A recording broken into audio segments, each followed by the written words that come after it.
To reach your musical goals, it helps to have an instrument that works really well for you. Finding that perfect instrument can be quite a daunting task. What if you get it wrong? What if you end up with a dodgy instrument?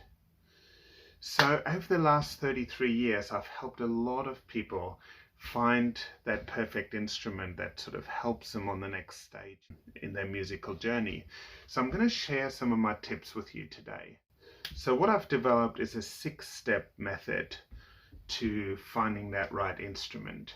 So the first step is making sure that you have a reputable source.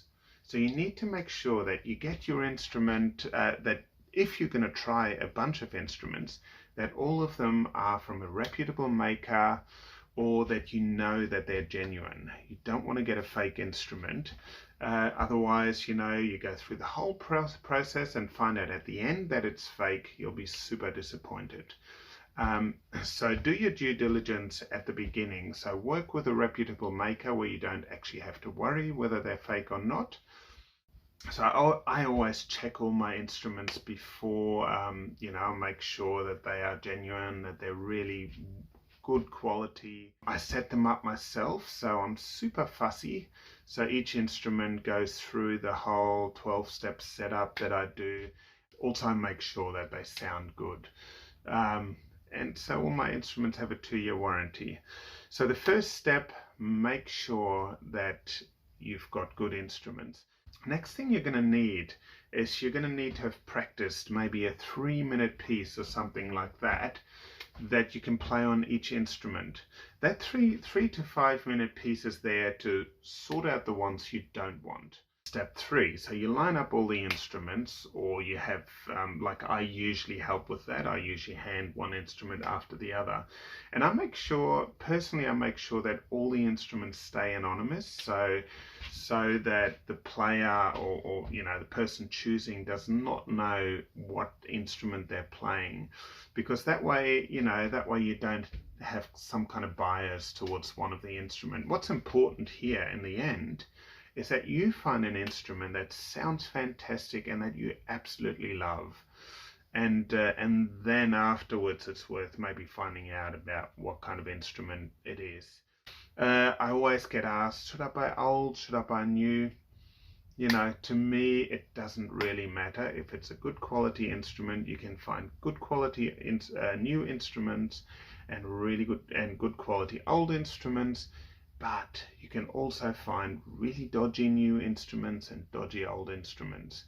So it doesn't matter so much. So now step 3, you line up the instruments and you try them out. So you give each a good try. You make sure that the piece that you've learned uses the whole range of the instrument, from the lowest string to the upper string, and you go through them and you compare them quickly. Just for fun, I'm just gonna do this on a couple of instruments that I have. This is an old Viennese instrument, and I've actually tuned it, which is nice. And now I just need the bow. Here it is. Okay, so I'm just going to play just a quick scale, and I'm curious to know if you can actually hear the difference on this video. Like, I don't have a very good microphone. I just record this with a phone, so.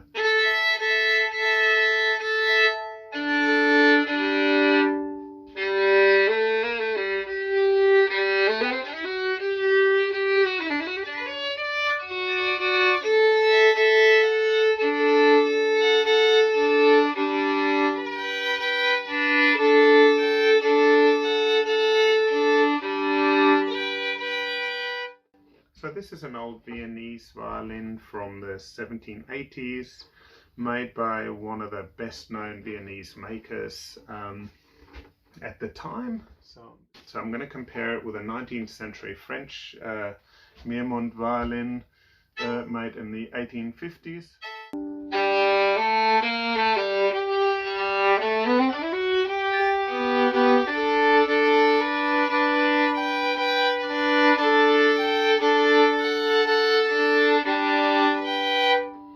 So you can hear they have quite quite a different character. Now, I'm not saying that one character is good and one character is bad. It might just be that one character suits a certain person better than another. For example, if you're a little bit of an introvert, you're not really out there, you probably don't want a really out there instrument. And if you're a bit of an extrovert, you probably don't want a quiet instrument. I always find it interesting when people come into the shop. Quite often we have a little conversation, and I kind of get a feeling of the type of person someone is. And I usually get some kind of sense of what kind of instrument the player would prefer, like whether it's going to be a deeper sounding instrument or a bit brighter instrument. Okay, now, so you go through those, you might end up lining up somewhere between 6 and 8 instruments, and you go through them quite quickly. And your goal here is not, well, it is to kind of find the instruments you like, but the bigger goal is to sort out the instruments that you really don't like. So, like if you find one you don't like, okay, we'll take that out of the mix. And this way you should be able to get it down to about 2 to 3 instruments. You might have to repeat it a bit and compare a couple against each other, but this way you should be able to get it down to 2 to 3 instruments. Now remember, you don't know much about the instruments yet. Now you're going to probably just take a little break, have a little bit of a chat to the violin maker about the weather or something different, just relax a bit. And then, and after you've had your break, you'll give those last 2 to 3 instruments a real workout. Okay, so you're going to try all sorts of variations, different types of pieces. You'll have some slow movements, rich, deep tones, high tones, fast passages. You're going to listen to how an instrument responds. Just remember that the instruments are going to change, but the pieces have to stay the same. So if you try like a fast passage, you try it first on one instrument, then on the next, and then on the next one. Then if you do the slow passage, you try that on each of the instruments. So you go through them, you'll cycle through them quite a few times.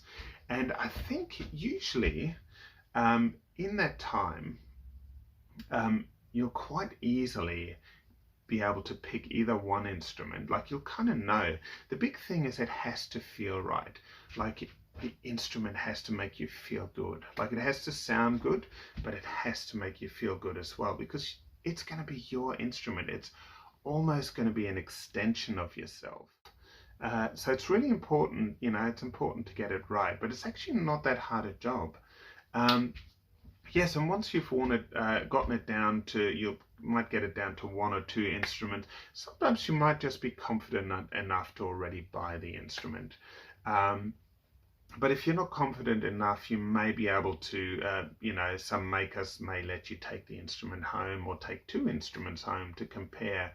I usually, for instruments over about $3,500, I usually let the player take them away for between 2 and 7 days.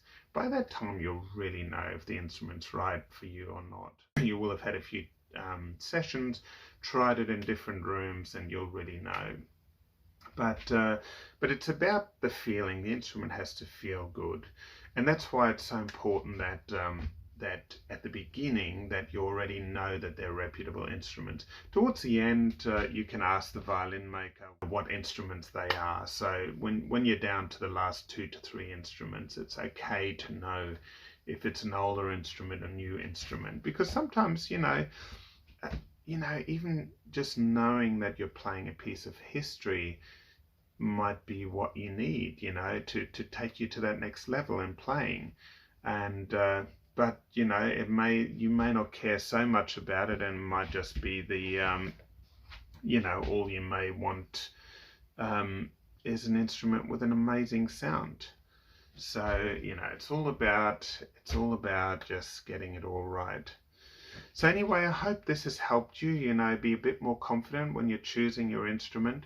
When you come in here, I always put aside between an hour and an hour and a half. And I've actually helped a lot of musicians find that perfect instrument that help them with their musical goals. So I usually take people through that process quite slowly, but I can tell what works for people, so I can help with that as well. Anyway, and it's always, just remember, it's a really fun process, and it's a special process, and you should have fun doing it because you get to try a bunch of amazing instruments. So make sure you go to a reputable violin maker. Get it down to 2 to 3 instruments quickly. Then the last ones, have a bit of a break, then go through the last instruments, the last 2 to 3, the ones you really like, and play them for a bit longer, and buy the instrument that feels right. And that's going to help you a long way on your next step in your musical journey, and it's what's going to help you reach your musical goals.